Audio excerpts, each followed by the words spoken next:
Papež Frančišek je spregovoril udeležencem svetovnega srečanja ljudskih gibanj v Boliviji. Treba je spremeniti svetovni ekonomski sistem in ga zamenjati z globalizacijo solidarnosti, je odločno zatrdil. Dodal je še, da je treba prisluhniti kriku izključenih in zaščititi mater zemljo, ki je vedno bolj uničena. Obljubil pa je tudi svojo osebno bližino in bližino celotne cerkve bojevanju gibanj in družbenih sil. Mednarodni tisk omenjeni papežev govor že označuje za enega najpomembnejših v njegovem pontifikatu.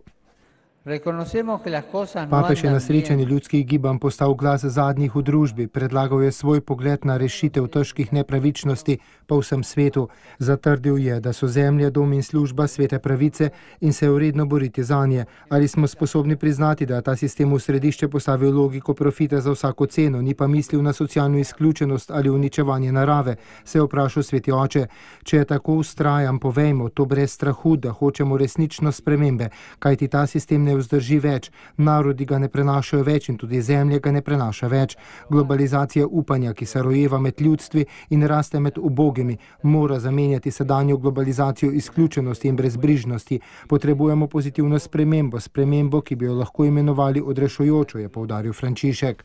Zdi se, da nam zmanjkuje časa, je opozoril papež, in že se vonja zatolklost tega, da je Bazilij imenoval govno hudiča, nebrzdane ambicije denarja, ki vlada vsemu, ko kapital postane idol in vodi odločitve ljudi, ko pohlep po denarju nadzoruje celoten družbeno-ekonomski sistem, to uničuje družbo, človeka naredi za sužnja, uničuje človeško bratstvo, postavi narod proti narodu in, kot lahko vidimo, ogroža tudi naš skupni dom, sestro in mati zemljo.